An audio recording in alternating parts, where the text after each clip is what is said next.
waxay ka hadlaysay qof walba ee inaga naga mid ah sida uu u tarbiyeyn lahaa ama uu u barbaarin lahaa nafsadda ilaahay geliyey subxaanahu wa tacaala oo uga soo saari lahaa nafsad baari u ah ilaahay abuurtay subxaanahu wa tacaala iyo nebigeenna moxameda salawaatu ullaahi wa askaa tasliimaatihi calayh dan marka khudbada dhanba waxay ka hadlaysay labada qayboodba taskiyatu nufuus sida ama habka nafsadda loo tarbiyeeyo loogana dhigo nafsad sharteeda mujtamaciya bulshadu ay ka nabad galaan adiga nafsaddaaduna aad ka badbaadid sharteeda leannu nafta haddaadan tarbiyeyn oo aadan iska celin ceeb qofkay halaagayso nafsadda haddaadan tarbiyeyn adigaa ugu horeeya adigay ku geynee ceeb iyo naar ayay kuu horseedi oo ay ku geyn dadka kugu xiga oo nafsadda haddaan la tarbiyeynin ku dhibaatoonayana waa mujtamaca iyo bulshada aad ku dhex nooshahay oo markaa kala kulmaya dhibaatooyin isugu jira xagga afkaaga iyo addinkaaga iyo uurkaagaba aad ku dhibayso ummadda aad ku dhex nooshahay idan markaa nafsaddu aad ayay u khatar badanta qofkuna haddii ilaahay subxaanahu wa tacaala uu waafajiyo isaguna uu dadaal sameeyo wuxuu ka soo saari karaa naf baari u ah ilaahay iyo rasuulkiisa sala allahu calayhi wasalam isaguna uu sharteeda ka badbaado ummadduna ay ka badbaadaan nafsadda sharta ayuu ka soo saari karaa maxaa yeelay waxaan la isku dayi karin ama aan la barbaarin karin ma jiraan ama aan la tarbiyeyn karin waad aragteenoo eygaas eeyaha dadcunka ah ayaa waxaa laga soo saaray eeyo khidmaynayo adeegaya sidii wax loo barayay oo loo tarbiyeynayay ayaa waxaa laga dhigay eeyo khidmaynayo adeegaya oo wixii maaragta ahay daraagiisahoo qofku uu wato soo saaray oo hubkii soo saarayoo sheegaya ayaa laga dhigay eeyo eeya oo eeyaha la tarbiyeeyey waad ogtihiin maxaad u malaynaya nafsaddaada eygiia waxaa laga dhigay inuusan qofkiina taabanaynin isagiina uusan dhib isku geysanaynin bal uu baaritaanba ka qayb qaadanaya laga dhigay waa ey marka nafsaddaadu kama liidato ey waad barbaarin kartaa haddaadan isku daynin waad tarbiyeyn kartaa nafsaddaada lidaalika nebigeenna salى اllahu wasalam wabaaraka calayh xadiiskii abu daawuud iyo kayrkiiba ay warinayeen ayaa nin saxaabiya nabiga u yimid salى اllahu wasalam wabaaraka calayh markaasuu rasuulka ilaahayow waxaad ii sheegtaa duca aan ku ducaysto nebiga salى اllahu wasalam wabaaraka calayh wuxuu ku yidhi subax walba waagu markuu kuu bariyo waxaad tidhaahaa allaahuma faadira الsamaawaati wاlأrض caalima algaybi waالshahaada nacuudu bika min shuruuri anfusina allihii cirkan iyo dhulkan taagayow waxaan kaa magan galaa nafsaddayda sharteeda saa ku ducaysuu yidhi nebigu salى اllahu عalayh wasalam leannahu haddii nafsaddaada lagugu fasaxo sharta ay xambaarsan tahay waxay ku geynayeen ceeb iyo naar mujtamacana way fasaadin sidaa awgeed nebigeenna wuxuu amray salى اllahu wasalam wabaaraka calayhi maalin walba in ilaahay laga magan galo nafsadda shartu ay leedahay qur'aanka kariimka ah wuxuu inoo sheegay dad nafsaddoodii aan xakamayn oo nafsaddoodii aan ka celinin xumaatida meesha ay gaarhsiiday iyo meesha dadkaas ay ku dembeeyeen ayaa qur-aanku inoo sheegay wuxuu ilaahay subxaanahu wa tacaala qur-aanka inoogu sheegay qisadii labadii wiiloo la dhihi jiray qaabiil iyo haabiil qisadoodii labada wiil labadoodaba waxaa dhalay nebiyullaahi aadam calayhi salaatu wasalaam laakiin wiilkan la yidhaaho qaabiil la yidhaaho qaabiil nafsaddiisii ayuu faraha ka qaaday subax walba wixii ku soo dhaca oo nafsaddu ay u sharaxdo oo ay u qurxiso ayuu iska sameeyaa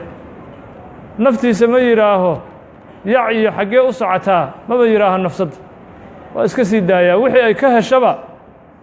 wuu sameeyaa naftu. qaabiil markii dambe siday nafsaddu u sii waday ilaahay subxaanahu wa tacaala wuxuu yidhi fadawacat lahu nafsuhu qatla akhiihi faqatalah faasbaxa min alkhaasiriin. ilaahay wuxuu yidhi subxaanahu wa tacaala sidii qaabiil nafsaddiisu ay u waday fadawacat lahu nafsuhu qatla akhiih, nafsaddiisii markii dambe waxay u qurxisay inuu walaalkii dilo. waa walaalkii oo ku aabbaya hooyo ah, saasay u qurxisay. maxaa yeelay nafsaddu waxani waa dembi iyo waxani waa macsiyo gal kuma dhahayso naftu. shaydaankana waa saacidi oo garabuu siin nafsadda. waxay ka soo saari nafsadda iyo shayddaanku macaasidii iyo dembigii waxay u yeelayaan magac kale, waxayna dusha ka saarayaan shaati qurxoon dembigii si dembiga ay kuu geliso. qaabiil ilaahay subxaanahu wa tacaala wuxuu yidhi fadawacat lahu nafsuhu qatla akhiih, nafsaddiisii waxay u qurxisay oo wax qurxoon ay uga dhigtay inuu walaalkii dilo. faqatalah, waana dilay walaalkii, saasuu walaalkii ku dilay. faasbaxa min alkhaasiriin. ilaahay wuxuu yidhi subxaanahu wa tacaala wuxuu ka mid noqday qaabiil dadkii adduunyadana khasaaray, aakhirana khasaaruu ka mid noqday. idan marka heerkaas ayay nafsaddu marka ugu dambayso ku gaarhsiino waa adduunyadaadiina inay khasaariso,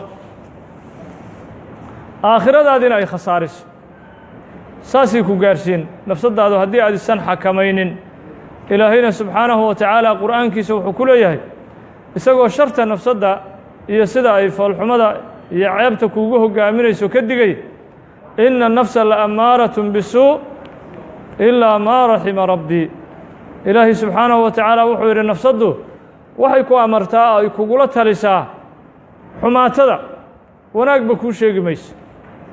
maxaa la doonayaa marka nafsaddii tillaab kastood ay qaadayso inaad su'aalo weydiiso. eray walba iyo kelimo walba ay markaa nafsaddu ay ku hadlaysana inaad su'aalo weydiiso. xaggee ii waddaa? waxan maxaa ka dhalan doona? waxan haddaan sameeyo midhaha aan ka guranayo maxay yihiin? natiijooyinka ka soo laaban doona maxay yihiin ficilkan haddii aan sameeyo?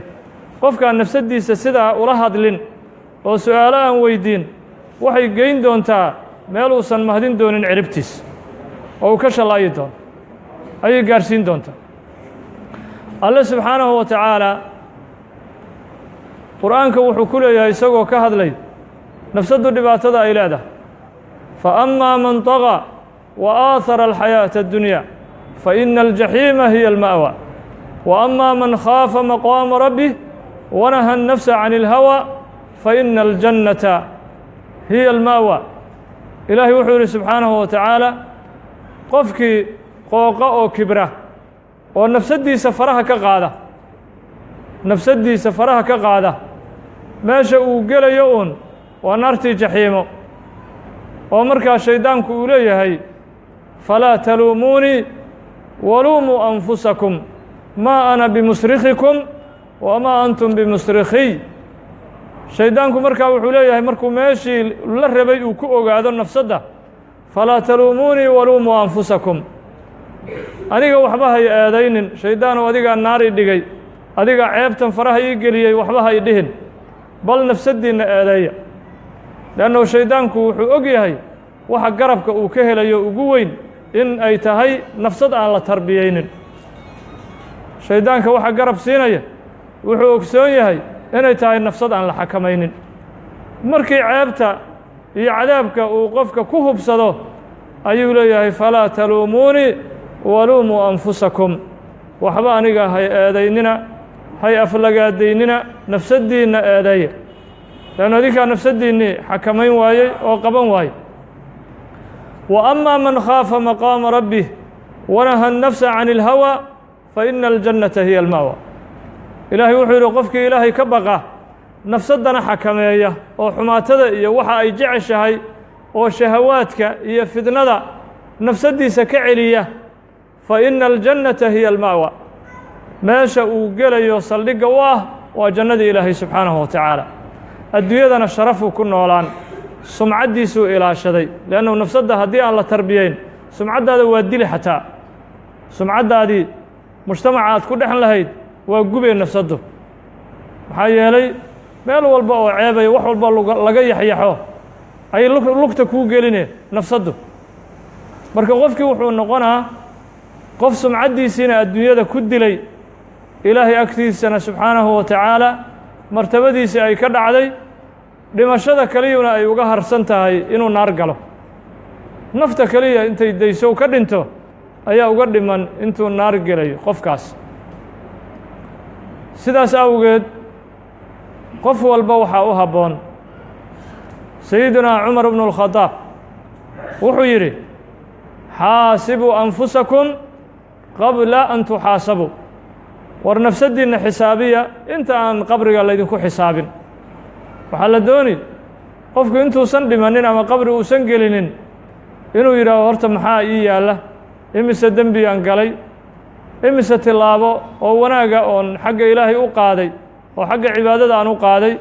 imise dembiyaan galay waa inuu asagu isxisaabiyo inta uusan ilaahay la kulmin subxaanahu wa tacaala oo nafsaddiisa xisaabta uu ugu dhaqaaqo imaamu اlbuusiri wuxuu ku leeyahay waالnafsu kaطifli in tuhmilhu shaba calىa xubi الraطaaci wain tafdimhu yanfatimi wuxuu ku leeyahay buusiri nafsaddu waa carruur oo kale carruurta haddii la sii daayo xumaatadaas ayay nafsaddoodu la qabsanay naftuna waa sidaas oo kale haddaad faraha ka qaadid waxay balwad ka dhiganee wixii naarta ay ku geli lahayd oo ilaahay uga fogaan lahayd haddii laakiin nafta mar walbaba aad yac ku haysid ka joogso aad tidhaahid oo xisaabtanka aad la daba joogtid waxay noqoneen naf baari ah ee hoggaansan balwadna ka dhigatay daacada iyo cibaadada ilaahay raaxana ka helaysa inay ilaahay caabuddo subxaanahu wa tacaala dembigana nacaysa oo dembigu uu u soo urayo ayay noqoneen nafsadda haddii aad tarbiyaysid oo aad barbaarisid bal nabigeenna salى اllahu wasalama wabaaraka calayhi xadiiskii imaamu axmed uu musnadkiisa ku wariyey imaamu tirmidina uu sunankiisa ku wariyey wuxuu nabigu tilmaamay salى اllahu calayhi wasalam caqliga in lagu fiiriyo ama miisaanka caqliga dadka iyo ummadda lagu fiiriyo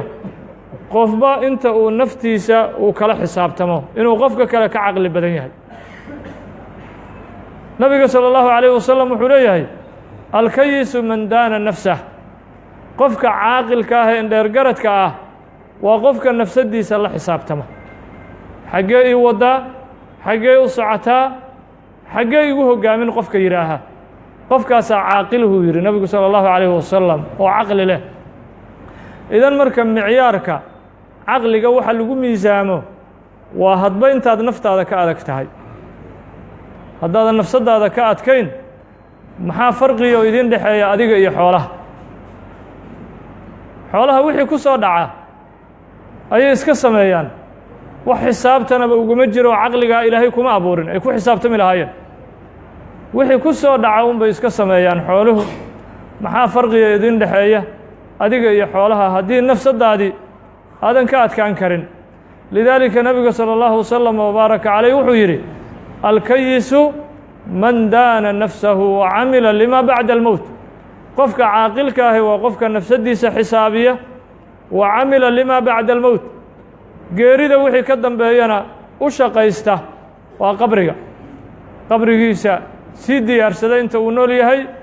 qofkaas wuu yidhi nabigu salى اllahu calayhi wasalam qofka caaqilka ah wاlcaajizu man atbaca nafsahu hawaaha wa tamanaa calى اllahi اlamaani qofka caajiska ah ee doqonka ahna waa qofka nafsaddiisa raacsiiya wixii naftu ay jeceshahay wa tamanaa calى اllaahi اlamaani ilaahayna ka filanaya wax weyn oo naxariisa inuu ilaahay ka helayo isagoo naftiisii aan celin oo naftiisii aan xisaabin ayuu leeyahay haddana liiska horaan ku jiraa oo ahluljanna qofkaasaa doqonahuu yidhi nabigu salى اllahu calayhi wasalam oo aan caqli lahayn leanna wuxuusan shaqaysan ayuu rabaa inuu helo beer uusan abuuranna inuu gurtuu rabaa miraheedii uu gurto sidaas awgeed nabigeenna salى اllahu wasalam wabaaraka calayhi wuxuu inoo tilmaamay caqliga iyo garaadku inuu ku jiro in nafsadda la tarbiyeeyo lagana celiyo xumaataha meesha ay u socotana su'aala laga weydiiyo nafsadda taasaa caqligu iyo miisaanku uu ku jiraa uu yihi nabigu salى اllahu wasalama wabaaraka calayh lidaalika qofba inta uu nafsaddiisa uu tarbiyeeyo ayuu qofka kale uu ka caqli badan yahay adduun iyo aakhiro labadaba nebigeenna salى اllahu wasalama wabaaraka calayh saxaabadiisa wuxuu ku tarbiyeyn jiray inay mar walbaba nafsaddooda ay la xibsaabtamaan ayuu asxaabta nebigu salى اllahu wasalama wabaaraka calayhi ku tarbiyeyn jiray dadkii salafu saalix ka mid ahaa ee nafsaddoodii tarbiyeeyey hadallo yacni waaweyn oo taariikhay ka tageen hadallo taariikhay ka tageen salafkii nafsaddoodii tarbiyeeyey waxaa ka mid ahaa moxamed ibnu اlmunkadir sayidu taabiciina fii casrih moxamed ibnu lmunkadir wuxuu ka mid ahaa dadkii saxaabada soo gaaray nebiga salى اllahu calayh wasalam hadal taariikhi uu ka tego wuxuu yidhi kaabadtu nafsii 40 sanatan xata istaqaamat nafsaddayda waxaan dagaal kula jiray 40 sano ilaa markii dambe wuxuu yidhi raaxo iyo balwad ay cibaadadii ka dhigatay 40 sano ayaan dagaal kula jiray adigu imise sanaad nafsaddaada la dagaalamaysa imise sano ayaad adigu nafsaddaada la dagaalamaysa waa iska soconnaa annagu xisaab nooguma jirto xisaab nooguma jirto annagu waa iska soconnaa 40 sanaan geesaha ka garaacayuni si ay cibaadada iyo khayrka iyo alla kacabsiga ay balwad iyo rabitaan ay uga dhigato markii dambe waddaday ku soo dhacday uu yidhi nafta oo wax macsiya wax dembiyaba maba ifarayso iguma talinayso waxaan khayr ahayn maba ii sheegaysaba nafsaddii saasuu dhihi jiray moxamed ibnu lmunkadir marka nafsaddu aad ayay u dhib badan tahay sufyaanu thawri oo ka mid ahaa culimmadii iyo mashaaikhdii imaamu shaafici wax soo baray raximahu اllahu tacaala isaguna wuxuu dhihi jiray maa caalajtu shay-an ashadda calaya min nafsi wuxuu yidhi kama shaqaynin shaqo ka dhib badan nafsadda oo la tarbiyeeyo waa camal dhib badan way fakanee mar walbaba way fakane waxaa la dooni akhlaaqdaada inta miisaanto waxa xumaato ah ee nafsaddaadu ay dabeeco ka dhigatay oo dhan xataa bishiiba hal yacni dhaqan haddii aad ka dili kartid oo nafsadda aad ka saari kartid wax weyn aad qabato maalan beenta ayaa ka mid a waxyaalaha nafsaddu ay jeceshahay inay beenta sheegto waxaa ka mid a xanta ayay jeceshahay waxay ka jeceshahay xadgudubka qofka muslimka ee walaalka ah in lagu xadgudbo cirdigiisa iyo sharaftiisa meel looga dhaco maalkiisa lagu xadgudbo dhiiggiisa lagu xadgudbo waa cudurro fara badan oo naftu ay xambaarsan tahay cudurradaa isku day bishiiba xataa hal cudur inaad ka tirto ood ka cirib tirto jeermiska bishii xataa hal cudur haddii nafsaddaada aad ka daaweyso wax weyn ayaad qabat wax weynna waa lagaa rajayn mustaqbalkaagu wuu qurxoonaan doonaa adduun iyo aakhiro labadaba sumcaddaaduna way fiicnaan doontaa adduun iyo aakhiro labadaba laakiin adigoo jeermiska iyo cudurrada xambaarsan haddii aad ku khaatumaysato ciribtaadu ma wanaagsanaan doonto adiguna ma mahdin doontid waxaad la kulmi doonta adduun iyo aakhiraba idan marka isku day bal cudurrada aad xambaarsan tahay waa la kala cudurro badan yahay waa la kala cudurro badan yahay dadkuna way kala akhlaaq xun yihiin way kala dhaqan xun yihiin bal akhlaaqda iyo cudurrada aad xambaarsan tahay inta lis ku samaysatid oo qoratid bishiiba hal dhaqan dil bishiiba hal cudur iska daawe bishiiba hal cudur nafsadda ka daawe oo ka dil ilaa marka dambe nafsaddu ay noqoto nafsad baari ah oo toostay oo habkii diintu ay ka rabtay markii dambe ay ku toosto ilaa ay ka noqoto isku miisaan nafsaddan haddii ay sidan ku socoto iyo haddii la tarbiyeeyo bal farqiga u dhaxeeya miisaan saar wuxuu dhihi jiray sidaas oo kale sheekhan la yidhaaho haabit اlbunaani oo dadkii cilmiga ka bartay anas ibnu maalik ka mid ahaa wuxuu yidhi kaabatu الsalaaة 20 sana watamatactu biha 20 sana wuxuu yidhi 20 sano salaaddu xaraar ayay ila ahayd uu yidhi qaraar ayay salaaddu ila ahayd markaan tukanayo qalbigii maba joogo waa fakanahay suuquu jiraa qalbigii carabka un baan ilaahay ka xusiyo on ka dhaqdhaqaajino yidhi haabit اlbunaani qalbi maba joogo 20 sano saasaan ahay markii dambe dagaalan la galay uu yidhi qalbigii iyo nafsaddii ayaan la dagaalamay in bal 3 daqiiqo iyo 5 daqiiqo oo ilaahay hortiisa naftu ay taagan tahay in qalbiga la xakameeyo adduunyada wasakhdeeda laga celiyo 20 sano ka bacdi wuxuu yidhi watamatactu bihaa salaaddii waxay isku beddeshay raaxo anigoo wuxuu yidhi ku raaxaysanaya ku macaansanaya ayaan 20 sano ka bacdi soo baxayuu yidhi isku day marka wax badan oo qalloocan ayaa kugu jira waxaa qallooca ah bal inaad iska toosiso bal isku day laakiin haddaanba lagugu haynba wax isku day ah oo dhinaca daawadaba aadan doonayn tilaab inaad u qaaddo xaaladdaadu ma wanaagsana waxaadna tahay qof aan dan iska lahayn oo naftiisii aan danaynaynin sidaas awgeed haabit اlbunaani raximahu اllahu tacaala wuxuu yidhi 20 sano ka bacdi cibaadadii waxay isku beddeshay macaan iyo dhadhan leannahu cibaadada qofku wuxuu wadi karaa inta ay u dhadhamayso oo macaan uu ka dhexelayo dembiga iyo munkarka shayddaanku wuxuu ku daraa soo ma aha dhadhanuu u yeelaa oo been ah ayuu dhadhan geliyaa munkarka iyo macaasida iyo lahwiga iyo shayddaanku wuxuu dhex geliyaa wax dhadhan oo raaxo uu ku tilmaamayo laakiin xaqiiqada cadaab ah ayuu dhex geliyaa idan marka qofka cibaadada hadduusan ku macaansanayn oo dhadhan aysan u lahayn wax badan ma sii wadi karo cibaadada inta qur-aanku kuu macaan yahay ayaa qur-aanka akhriskiisa aad badin kartaa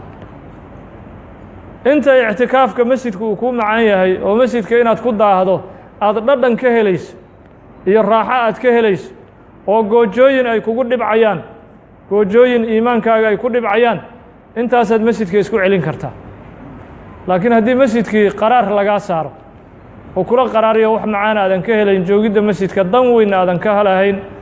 khayrka ku dhex jirana uusan kula weynayn ma fadhin kartid